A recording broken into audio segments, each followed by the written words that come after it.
Hello everyone. तर आज आपण बघणार आहोत की पोर्ट्रेटच्या बॅकग्राऊंडमध्ये जे फुलं असतात ते कसे ड्रॉ करायचे आहेत. तर बघू शकतो आपण. तर 10B ची पेन्सिल घेतली आहे मी, डोम्सची, आणि एक इरेझर. तर आधी सर्वप्रथम एक बॅकग्राऊंड तयार करून घ्यायचं आहे प्लेन डोम्सच्या पेन्सिलने, आणि त्यावर ब्लेंडिंग करून जे मी केलेले आहे तसं करायचं आहे बॅकग्राऊंड. आणि त्यानंतर जे फ्लॉवरच्या मधला सर्कल असतो तो ड्रॉ करायचा आहे आपल्याला पेन्सिलने, डोम्सच्या 10B पेन्सिलनेच. तुम्ही आर्ट लाईनची पण यूज करू शकता. त्यानंतर इरेझरने आपल्याला थोडंसं उमलतं फूल असतं ना, ते ड्रॉ करायचं आहे. तर त्याच्या ज्या पाकळ्या आहेत त्या एकदम डायरेक्शनमध्ये येण्यासाठी आपल्याला तशा आता ड्रॉ करायच्या आहेत, म्हणजे उमलतं फूल दिसलं पाहिजेत. त्यामुळे त्या एकदम व्यवस्थित डायरेक्शनमध्ये त्या आपल्याला काढून घ्यायच्या आहेत. हवं तर तुम्ही गुगलवरून पण फोटो वगैरे घेऊ शकता. व्यवस्थित डायरेक्शनमध्ये ड्रॉ करायच्या आहेत सगळ्या पाकळ्या, म्हणजे थोड्याशा वरती घ्यायच्या आहेत. मी हा फोटो मी गुगलवरून सर्च केलेला, त्यामधून बघून काढते. तसंच तर तुम्ही पण करू शकता. तर पूर्ण असं आणि पूर्ण इरेझरनेच करायचं आहे. इरेझरने करून घेतल्यानंतर त्यामधल्या छोट्या छोट्या पाकळ्या पण आपल्याला इरेझरनेच करायच्या आहेत.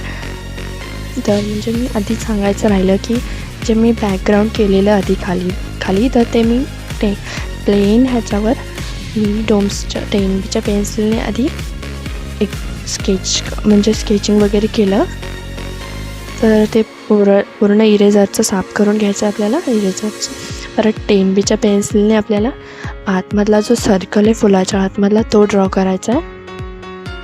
तो जास्त म्हणजे 10B का यूज करायची, तर ती थोडी डार्क असते आणि इझी होऊन जातं. लेअर वगैरे अप्लाय करायची गरज नाही पडत. त्यामुळे आपण 10B यूज करू शकतो.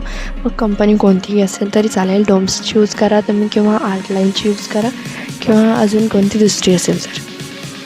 पूर्ण ते सर्कल झाल्यानंतर ज्या पाकळ्याच्या आतमध्ये ज्या रेषा असतात त्या आपण हलक्या हाताने करून घ्यायच्या आहेत एकदम, म्हणजे त्याला अजून छान लुक येईल. फ्लॉवरला आपल्या अजून छान लुक येण्यासाठी करून घ्यायच्या आहेत त्या. पूर्ण झाल्यानंतर आता आपल्याला त्याचा लुक अजून छान बनवण्यासाठी आपल्याला त्यामध्ये देठ तर काढावा लागेल ना. सो तो पण 10B पेन्सिलने काढून घ्यायचा पूर्ण, जसा काढते. आणि हां, हे बॅकग्राऊंडसाठी झालं. बट तुम्हाला एक आर्ट म्हणून पण करायचं असेल असं प्लेन पेपरवर, तर तेही तुम्ही करू शकता. ते पण खूप छान दिसतं. आणि अशाच वेगवेगळ्या साईजचे फ्लॉवर असतात, ते खालच्या साईडला मी काढलेले आहेत आधी, तशा टाईपचे पण तुम्ही काढू शकता.